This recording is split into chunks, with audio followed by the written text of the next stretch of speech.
¿qué tal? Buenas noches. Buenas. Hola a todos los que se están sumando. Cookie, Gastón, Laura, Janine. Bueno, bienvenidos.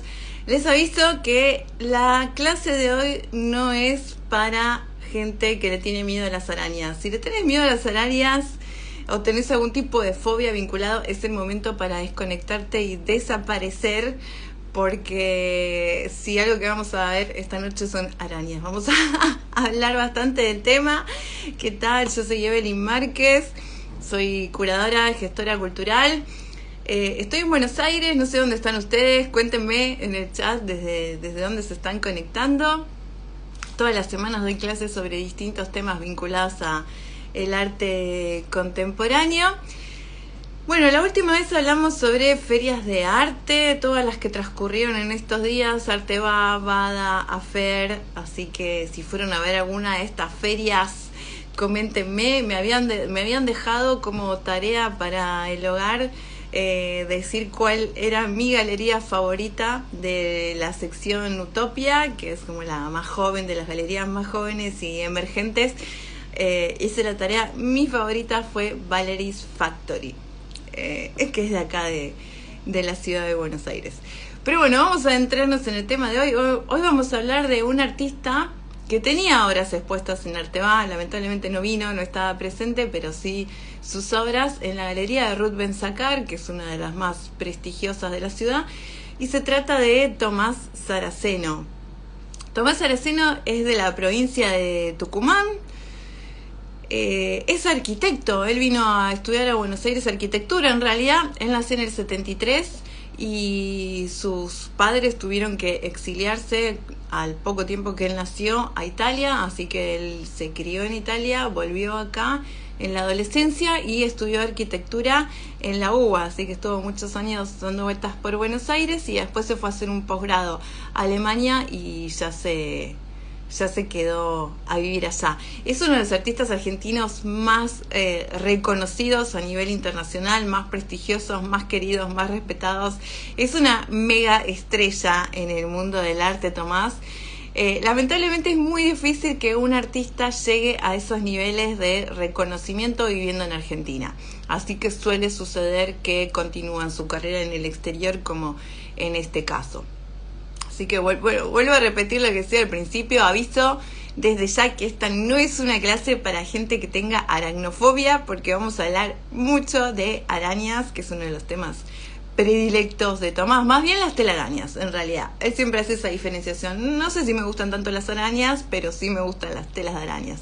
Y vamos a hablar principalmente de 3 proyectos que seleccioné para hoy, para considerarlos los más representativos de su obra, y de los cuales también vienen las derivaciones para otras obras futuras. Acá me ponen telarañas en el chat. Bueno, vamos a sumergirnos. Este es el personaje del que estamos hablando el día de hoy. Este es Tomás. Él siempre vinculó, todos estos estudios que él hizo en arquitectura, después lo fue aplicando al mundo del arte y también se metió en el mundo de la ciencia, así que en general convergen todas estas disciplinas en su obra.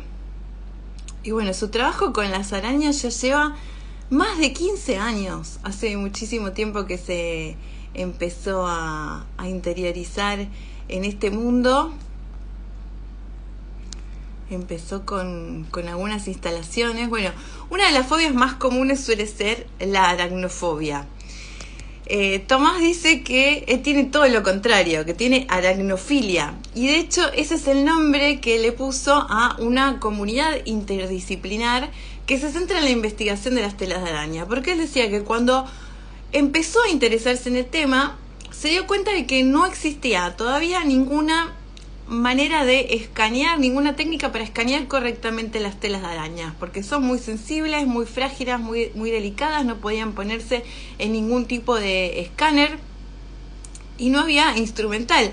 Entonces empezó a trabajar. Esto es algo muy importante en la obra de Tomás. Él nunca trabaja solo, más allá de que tiene su propio estudio, siempre trabaja de manera interdisciplinar con otro tipo de profesionales. Y en este caso él empezó a trabajar con investigadores de una universidad técnica para desarrollar él le puso esta técnica Spiderweb Scan, que es una técnica de tomografía nueva con láser que permitió realizar por primera vez modelos tridimensionales precisos de las telarañas más complejas. Y una de las muestras más importantes que hizo sobre esta temática, y en nuestro país sobre todo, fue una que se hizo en el Museo de Arte Moderno. Si alguno de ustedes fue y pudo visitarlas, cuéntenme. Esta es una foto, yo saqué algunas fotos, pero bueno, fue en el 2017. Mi teléfono no era la mejor cámara en ese momento. Bueno, él siempre dice que está obsesionado con el tema de las arañas, porque son unos seres que están presentes en la vida en la Tierra desde hace 140 millones de años. Por lo tanto, claramente son muy exitosas como especie, infinitamente más que los seres humanos.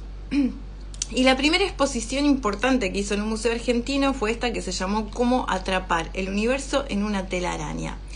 Fue entre abril y agosto del año 2017 y presentó 2 instalaciones diferentes. El proceso empezó muchos meses antes, donde él viaja a Santiago del Estero, a Corrientes, al Chaco, con un grupo de profesionales y también un camarógrafo, para recolectar 7.000 arañas, que son las que iba a llevar más tarde a habitar el Museo de Arte Moderno. La sala después fue sellada y mantenida con la humedad y la oscuridad necesaria para recrear el hábitat de estas arañas, y la muestra fue única en el mundo por las dimensiones que tuvo. Él trabajó acá con un equipo de zoólogos, biólogos, técnicos astrofísicos del CONICET y personal científico del Museo de Ciencias Naturales Bernardino Rivadavia. Y viajaron en esta expedición buscando una especie muy especial. Valga la redundancia. ¿Por qué? Porque se calculan que hay alrededor de 40.000 especies de arañas. Dicen 41, 42, 43, pero más o menos andan por ahí. Y de esas 40.000 especies, hay alrededor de 20 solamente que son especies sociales. ¿Qué quiere decir esto? En general las arañas tienen vidas muy solitarias, ¿no? Como las que vemos hoy en las esquinas de las casas. Tienen vidas muy solitarias. Hay muy poquitas que se reúnen y trabajan en conjunto para elaborar las telarañas, para cazar a sus presas. Y en esta zona del Chaco había justamente una de estas especies, que es la Parawixia bistriata. Nunca en mi vida yo había escuchado esta palabra, pero de repente parecía como un término familiar, de tanto que se lo mencionó durante el tiempo que duró la exposición. De repente todos éramos especialistas en Parawixia bistriata. Y bueno, hay una zona de Chaco húmedo donde suelen estar más aisladas, pero hay una parte seca donde el alimento es mucho más escaso. Entonces por eso se alían para conseguir el alimento, arman colonias de entre 300 y 500 arañas, un miedo meterse ahí, y viven juntas hasta que son adultas. Cuando son adultas se independizan, se abren del grupo y tienen a sus crías, con las que a partir de la cual con su familia empiezan a armar una nueva colonia. Estas son las que querían seleccionar y llevar al museo para que trabajen en colaboración para armar esta gran instalación que se hizo en el museo. El museo tuvo que adaptarse completamente a estos nuevos habitantes que tomaron todo, vivieron ahí por 6 meses, y abajo, en el piso de abajo, en ese momento había una muestra de Picasso. Todos tenían pánico de que las arañas se escapen de la sala y vayan a la muestra de Picasso, que bueno, no sucedió porque estaba todo como muy selladito, cuidando que eso no pase. ¿Cómo era la exposición? Bueno, no me contaron si alguno de ustedes estuvo presentes, pero lo que se visitaban era las estructuras. O sea, en la naturaleza las arañas tejen sus sus telarañas sosteniéndose de algo, alguna rama, alguna hoja, algo de lo cual agarrarse y tender la tela a un tronco de un lado hacia otro. Acá dice Laura, qué increíble, disruptivo, tierno, simultáneamente, sí, todo eso. Bueno, acá lo que hicieron fue armar unas estructuras con unos hilos para que las arañas tuvieran una base de la cual agarrarse y a partir de ahí empezar a construir.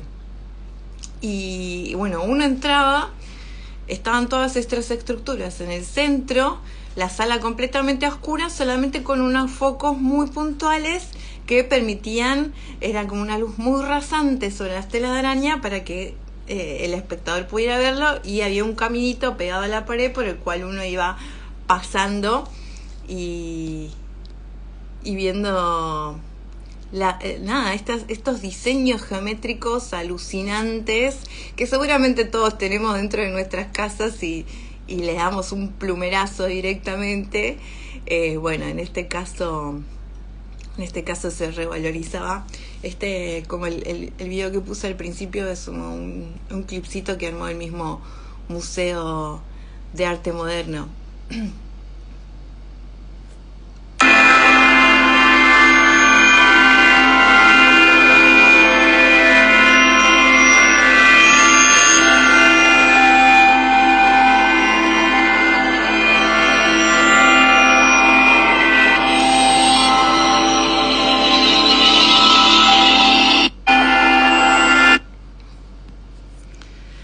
Lo que señala Tomás también es que las estructuras que arman las arañas están pero absolutamente por afuera de lo que es la escala en relación a lo que un ser humano puede construir, ¿no? Las arañas dicen que logran tender telas de más distancia que el puente de Brooklyn o cualquier otra construcción que un humano haya conseguido. Y también fueron vistas como una metáfora del cosmos. Había otra sala donde había solamente una araña trabajando en una especie de cubículo. No tengo imagen de esa. Una especie de cubículo. Y había un foco. ¿Y vieron cuando entra un rayo de luz por la ventana y de repente ves que el aire está lleno de partículas, que uno piensa que no hay nada alrededor de uno, y entra un rayo de sol por una persiana, por algún lugar? Cuando es muy puntual, ves como todo el polvo que se está moviendo alrededor nuestro, que en general nuestra vista no lo capta, pasa totalmente inadvertido. Hola José, ¿cómo estás? Y él hablaba de el polvo cósmico que nos rodea, justamente por eso es como la toma como una metáfora del cosmos, más allá de que hay similitudes, ¿no?, en estas estructuras micro con estructuras mucho más macro.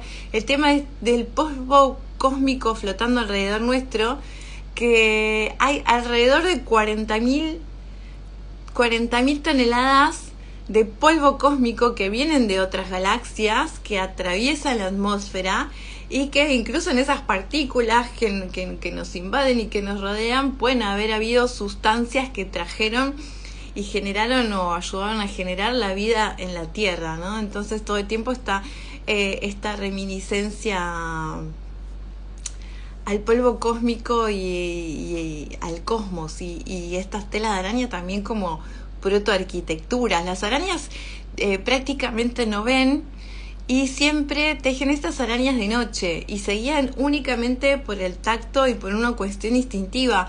No tienen una visión general de lo que están construyendo. Lo cual es increíble. Y bueno, la otra araña que estaba separada recibía y emitía como vibraciones que habían sido captadas por sensores que atravesaban las telas, y ese movimiento era como si estuviera generando música la araña mientras tocaba los hilos de su tela, y eso se transmitía en parlantes por la sala. No hay ningún museo, ni de ciencia, ni de arte, que tenga una colección de telas de araña. Por lo tanto, acá Saraceno fue un absoluto precursor. Él tiene su gran taller en la ciudad de Berlín, y dentro de su taller, que es un edificio prácticamente, tiene un departamento de arañas, así se llama, donde no está totalmente prohibido ahuyentarlas o romper las telas de araña, que además después procede a escanearlas, como les contaba. Y en el Museo de Arte Moderno hicieron un catálogo muy bonito. Ay, me explota el alma, dice Laura, me hace hacer emocionar. En el momento que todavía había plata para hacer catálogos en papel, que ahora ya están en desaparición, es un catálogo hermoso que tiene textos, la gran mayoría son científicos, aunque hay un par de relatos de Félix Brusone, más tirados a la literatura, pero casi todos son científicos. Quería leerles un pedacito. Que decía: la exhibición del moderno juega en esta relación, ya que el territorio real de las telarañas puede ser leído como un mapa de filamentos galácticos, la estructura profunda del cosmos. Aludiendo a la autosemejanza en la naturaleza, este gesto artístico ofrece el mapa inhabitable como una herramienta para conceptualizar la geometría a escalas imponderables. Bueno, este proyecto sigue en continua formación, no es que es algo cerrado, porque muchos de sus proyectos, tanto pasados como sus futuros, están vinculados con estas estructuras. De hecho, vamos a ver uno que se llama Cloud Cities, que eso es parte del que está exhibido acá en Orteva. Bueno, este es uno de los últimos resultados impresionantes. Va a ser, haber sido increíble verlo en vivo. Esto es un edificio, una muestra que se hizo en el 2022 en un edificio, un rascacielos de Barcelona de 130 metros de altura, y esto fue ubicado justamente en la cúpula. Es una pieza que le llevó 4 años de trabajo, que está basada en las telas de araña, y que acá se ve por completo como su raíz arquitectónica, porque si no tuviera esos conocimientos, realmente no sé cómo podría haber desarrollado esta estructura alucinante que plantea. La gente podía entrar por acá, ¿no? Por estos nódulos, estas células que están conectadas entre sí.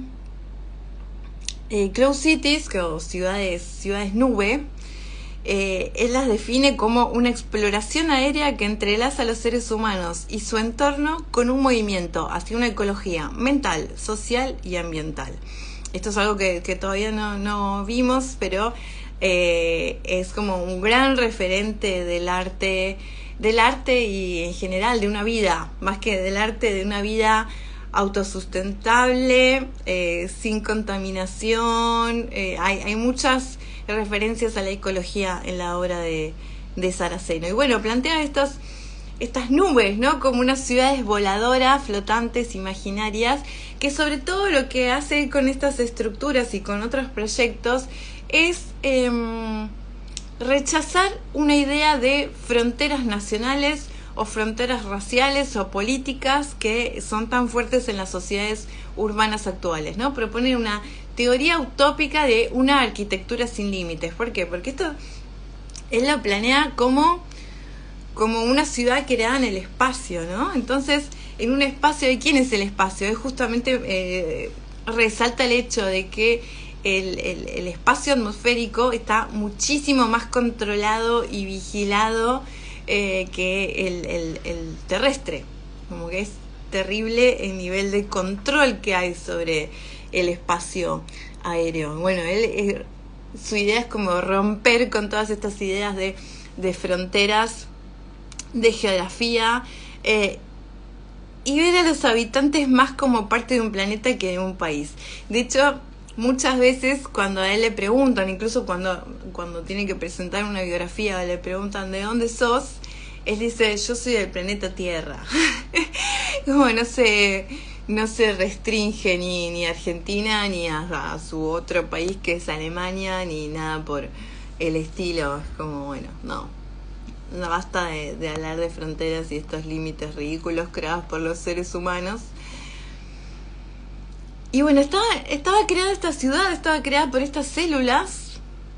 Esto lo presentó en otras ciudades también, pero la de esta instalación de Barcelona fue impresionante. Que eran como estos globos que formaban una ciudad suspendida en el aire. No sé si les suena esto. Si alguno de ustedes estuvo presente en la clase sobre Košice, donde hablábamos de la ciudad hidroespacial. Se me apagó la luz. Voy a... un segundo. Ahí está, se me desconectó. Si alguno de ustedes estuvo presente cuando hablamos de Košice y les resuena un poquito todo esto de la ciudad hidroespacial, bueno, Saraceno lo toma como un referente, ¿no? Siempre lo menciona, no es que hace caso omiso, es como que no, se me ocurrió esta idea extraordinaria, no, se considera como un heredero de estas teorías de Košice, de la posibilidad de crear un mundo como autosustentable, elevado del planeta Tierra. Y bueno, y acá podían pasar de espacio en espacio, ¿no? Iban no caminando, porque tienen un tamaño relativamente pequeño, entonces era como, bueno, reaprender a moverse en un espacio corporalmente de una forma muy distinta. Había distintas estructuras de complejidad, porque por ahí iba personas que no tenían la posibilidad o les daba miedo también, ¿no? Porque todo alrededor es una visión panorámica de 130 metros de altura. Eso también puede pasar, que haya gente que tenga un poquito de vértigo. Entonces había 3 caminos con distintos niveles de complejidad y los participantes podían detenerse. La idea era que hubiera espacios también para charlar, espacios de intercambio, y había libros diseminados en distintas cápsulas que uno podía sentarse tranquilamente a leer un rato. Y bueno, estas esculturas con forma de nube que le haces, como que perdés la noción del espacio, ¿no? No hay arriba, no hay abajo, no hay adentro, no hay afuera, todo es como flotar. Y están tensadas, todas estas piezas están tensadas con unos cables. Bueno, realmente me hubiera encantado formar parte de esta instalación. Ojalá en un momento alguna institución argentina pueda financiar algo semejante. Y un precedente de estas obras son unas galaxias que ella viene haciendo desde el 2018, donde arma estas estructuras con filamentos tensados, que lo piensa como, bueno, pueden ser distintas cosas, ¿no? Eso está un poco librado a la interpretación. Puede ser como un átomo de algún tipo de sustancia, pero algo que él dice es que se parece como a una gotita que cae sobre una telaraña, ¿no? Y están armados con estas cuerdas muy elásticas. Estas obras fueron en general adquiridas por museos muy importantes, el Miami Art Museum, el MoMA tiene obra de él, el MoMA de San Francisco. Y bueno, siempre usa como punto de partida algo como súper humilde, como las telas de arañas. Y a pesar de que dan esta sensación de que son extremadamente fuertes estas estructuras por las cuales las personas pueden transitar o acercarse, al mismo tiempo son muy frágiles, porque si se quita uno solo de estos filamentos, todo el resto es como que se estropea, se pierde totalmente la forma y el equilibrio con el que fue pensado. Así que esa resistencia se puede poner en duda. Y bueno, si tienen alguna pregunta por ahora, si les surgió alguna inquietud, cuéntenme. Esta es como una de las obras que estaban expuestas en Arteba, que era un producto de estos escaneos que él consiguió hacer con láser de las telas de arañas. Lo que hizo fue llevarlo a un textil. Entonces era un lienzo blanco y el diseño de la tela de araña estaba como bordado en un textil.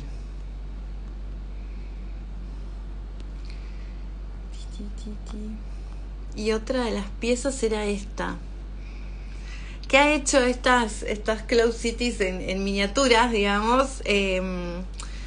La ha hecho más como con espejos. En este caso eran estos vidrios iridiscentes increíbles, que yo no la toqué, pero los de la galería me decían que eran muy livianos. Era un material muy muy liviano con el que él trabajaba. Nada, son fascinantes. Me encantaría tener una de estas en mi casa. No sé qué piensan ustedes, pero a mí me encantaría. Ese tipo que ahora diría, sí, podría invertir acá. Y bueno, vamos a ir con el tercer proyecto, que es el aeroceno. El aeroceno es la propuesta que él crea al antropoceno. Soñadas, me dicen acá. Bueno, el antropoceno sabemos que es esta última edad de nuestra vida en la Tierra, donde la acción humana empieza a intervenir de maneras insólitas en el ecosistema. En respuesta al antropoceno, él genera este término, ¿no?, que sería el aeroceno o el aerocim. ¿Qué sería el aeroceno? Sería una nueva época en la que aprendemos a flotar o a volar gracias a solamente la diferencia de temperatura entre el aire, entre el interior y el exterior de nuestra nave, nuestro globo. ¿Cómo sería eso? Él empieza en el 2007 a desarrollar esta idea, recolectando en ese momento bolsas usadas, bolsas de plástico típicas que te dan en el supermercado, en cualquier comercio, que las iba lavando, las iba uniendo entre sí, y hizo una primera experiencia importante en una muestra en Nuevo México, en Estados Unidos, donde ahí también, antes de armar la estructura, esas piezas se lavaron y el público podía ir a intervenirlas y dibujarlas y pintarlas. Y después se cosieron, se unieron todas entre sí y se armó esta estructura enorme que fue uno de los primeros aerocenos importantes. Acá, en este caso, no había todavía ninguna persona a bordo. Él eligió este lugar de Nueva México porque fue el punto donde en 1945 se realizó la primera detonación de una bomba atómica. Y después de eso, una nube de partículas radioactivas se diseminó por toda la Tierra. Y por eso se considera que en ese momento se dio inicio al antropoceno. Por eso la elección, que no es para nada arbitraria, de Tomás Saraceno. Entonces, ¿qué sería un aeroceno? Sería un vehículo que funciona sin ningún tipo de combustibles fósiles. Y su objetivo final es que haya un día en el que declaremos la independencia de los combustibles fósiles, que suena muy imposible, o algo muy lejano, pero la Unión Europea se puso como tope límite el año 2030 para vender autos con nafta. Es el último momento en que se va a poder hacer. A partir de ahí tienen que ser con otro tipo de baterías, eléctricos y demás. ¿Qué es lo que yo pienso que va a pasar? Todas esas, esto es algo que solo se lo propuso la Unión Europea. Nos van a venir a vender a nosotros todos esos autos que ellos no pueden usar más porque va a estar prohibido. Como suele pasar. Espero equivocarme, pero no tengo mucha fe. Bueno, este sistema no tiene motor, funciona únicamente con el calor del sol. Una vez inflado de aire, cuando el sol lo calienta, empieza solo por la diferencia de temperatura a elevarse por el aire. Y se convierte en una escultura voladora que no utiliza ningún tipo de combustible fósil, no tiene helio, no tiene baterías, no tiene paneles solares ni quemadores, porque se parece un poquito a un globo aerostático. Tiene una onda muy Julio Verne, pero no. Después él va a descubrir que si la tela es negra funciona muchísimo mejor. Así que Si bien esto algunas veces lo hizo, bueno, esto lo terminó exponiendo como museo solar por esta cuestión de que el público durante las semanas precedentes intervino, hizo dibujos, escribió cosas. Entonces lo llamó como museo solar y en algunos otros lugares lo replicó. Creo que en este momento incluso en Seúl está haciendo algo similar. Pero cuando lo hace para volar, él ya lo hace con telas negras, ya trabaja con telas negras porque absorbe mucho más la luz del sol y se calientan más fácil. Miren que dicen que cuando hace mucho calor hay que usar colores claros, no hay que usar colores oscuros porque es como que toman más temperatura. Parece que eso es lo mismo que lo que pasaba con este globo. Y en la página web tiene cada uno de estos proyectos importantes, tiene su página web. Entonces hay una que es de Aerocin, creo que es .org, donde aparece toda la información si alguien quiere construir este mismo proyecto en cualquier parte del mundo, ¿no? Ahí tienen todo detallado, cuánto cuestan los materiales, dónde comprarlos, cuáles son. Lo único que piden es que si alguien modifica algo, lo cuente y lo comparta con los demás sobre cómo funciona. Bueno, ¿cómo sería la era Aerosim? Un poco el eslogan de este emprendimiento. Hacia una era libre de fronteras, libre de combustibles fósiles, libre de extractivismo neocolonial. Esto es un poco lo que se propone Tomás Aracena con este proyecto. Y hubo en particular una versión que se hizo días antes de la pandemia, creo que fue en enero, no sé si el 8 de enero del 2020, el día de la ceremonia de la Pachamama, en la provincia de Jujuy. Fue la prueba más importante que hizo esta obra. Se llamó así Aerocin Pacha porque se hizo, bueno, en las Salinas Grandes, justamente como les contaba, el día de la Pachamama. Hace poco hubo un audiovisual expuesto en una muestra de prueba colectiva curada por Andrés Duprat, y para ese evento produjeron mira qué es esto, un diario como el diario Nación de hace 20 años atrás. Es como inmanejable casi. Bueno, me lo traje igual, me ocupa media casa, pero me lo traje igual porque me parece como muy interesante leer todas las propuestas. Es una zona muy afectada por la producción de litio. Acá, el norte de Argentina, parte de Bolivia y parte de Chile, se conoce como el Triángulo del Litio. Concentra alrededor del 50% del litio que existe en todo el mundo, que se supone que es un material sustentable, que es el que se usa hoy en día para las baterías de los celulares, para las baterías de las notebook y demás, y para los autos eléctricos, ¿no? Se supone que no contamina cuando se usa. El problema es que para extraer el litio las técnicas son terribles. Y ante todo consume muchísima agua. En esta zona, para producir 20 kilos de litio, que es lo que necesita un auto eléctrico, se necesitan 40.000 litros de agua. Y están trabajando en una zona que es seca, es completamente seca. Entonces están vaciando las salmueras que están por debajo de los subsuelos, que es de donde sale el agua de la cual se alimentan todas las comunidades que están alrededor, y todos los animales, la flora y fauna, viven gracias a esa escasa agua que se reproduce muy poco porque es una zona donde prácticamente no llueve. Entonces es como una situación gravísima que estas comunidades están todo el tiempo permanentemente tratando de sacar a la luz y que el resto de la gente se entere de lo que está sucediendo, ¿no? Porque encima el gobierno argentino se lleva un porcentaje muy mínimo, creo que es el 3% de las ganancias, y los demás son todas empresas extranjeras, principalmente europeas.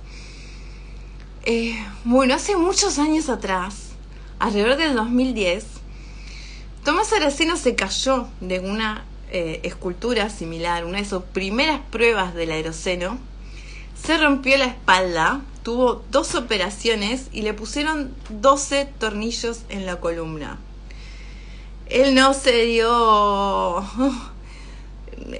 rindió frente a esta situación absolutamente dramática, que creo que es lo que cualquier persona hubiera hecho, desistir y dejar este proyecto de lado. Él no siguió por vencido, siguió para adelante mejorando el proyecto, involucró a cada vez a más personas para optimizar el diseño y el proceso. Trabajó, no solamente con su equipo de siempre, sino que trabajó con el MIT y hasta con la NASA. Tuvo muchas veces reuniones con la NASA. Y en este proyecto en particular que se hizo en Jujuy, se hizo esta inscripción que pueden leer alrededor, que dice: el agua y la vida valen más que el litio, no a la contaminación, Salinas Grandes, Argentina. Así que este proyecto fue el resultado de 20 años de experimentación colectiva. Es una escultura, ¿no? Es una aeronave un poco experimental, que respeta todas las certificaciones exigidas por los organismos de control internacionales, pero él nunca deja de hablar de escultura, ¿no? Él está consciente de que está llevando a cabo una obra de arte acá, pero proponiendo como nuevos modos de estar en el mundo. Estas son otras imágenes de otras esculturas un poco más pequeñas que se lanzaron esos días. Y yo les contaba recién que en la de Estados Unidos no hubo personas a bordo. En el caso de Jujuy sí la hubo. Hubo una piloto mujer que se hizo cargo de esta aventura, que en realidad fue la única, hicieron una convocatoria a nivel nacional y fue la única persona, la única piloto profesional de Argentina que aceptó el desafío de subirse a esta nave y volar solo, impulsada por el sol y el aire, sin necesidad de quemadores, sin necesidad de litio.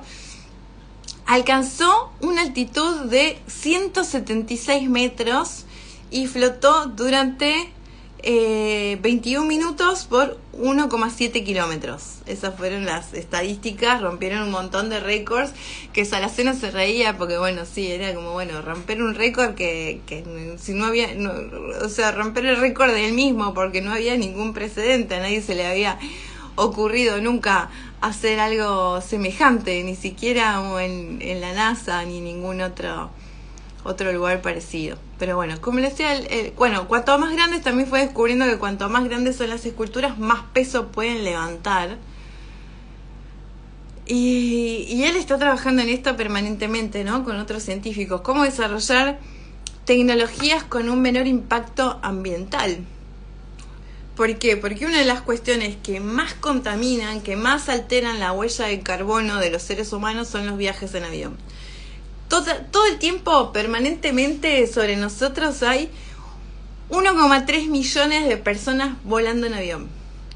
Sin embargo, es como una fracción muy, muy, muy reducida de la población, porque se estima que el 80% de la población mundial nunca tomó un avión en su vida. Así que son básicamente los mismos, que es una de las cuestiones más contaminantes que se pueden evitar, y que yo, en mi vida personal, yo no viajo tanto en avión, pero más que en avión, lo que yo trato de evitar es consumir productos que no son de temporada y que te lo traen, ¿no? Las bananas de Ecuador.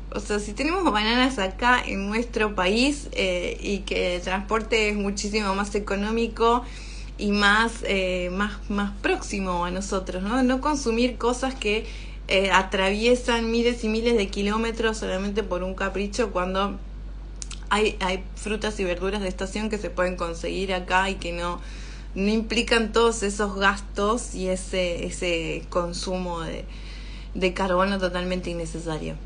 Y él desarrolló también una aplicación con el MIT.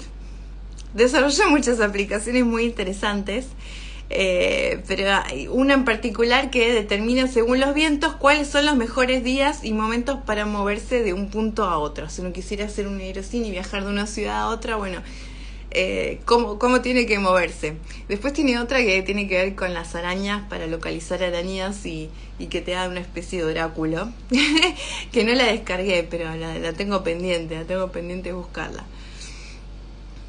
Bueno, estos son los proyectos de Saracena que les quería hablar. Bueno, los invito a que lo sigan en las redes sociales. Es un artista extraordinario, de los más relevantes de nuestro país.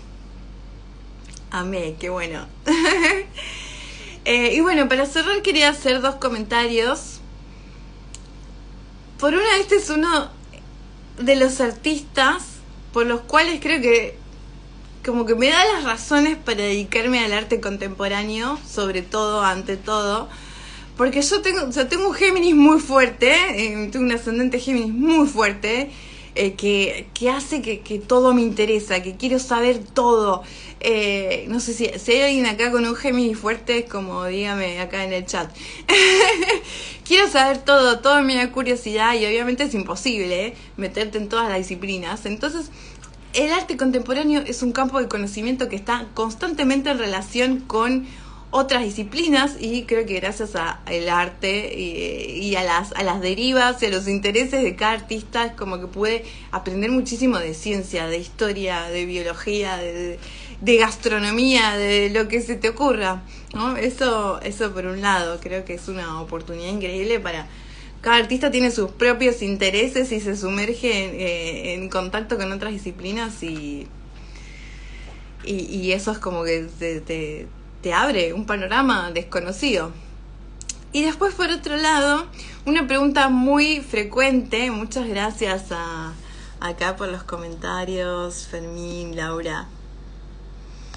Una pregunta muy frecuente en el arte es si el arte puede cambiar la realidad, ¿no? Si tiene algún poder efectivo de cambiar la realidad o las conciencias, ¿no? Generalmente yo creo que no lo hace, es muy difícil que llegue a ese punto.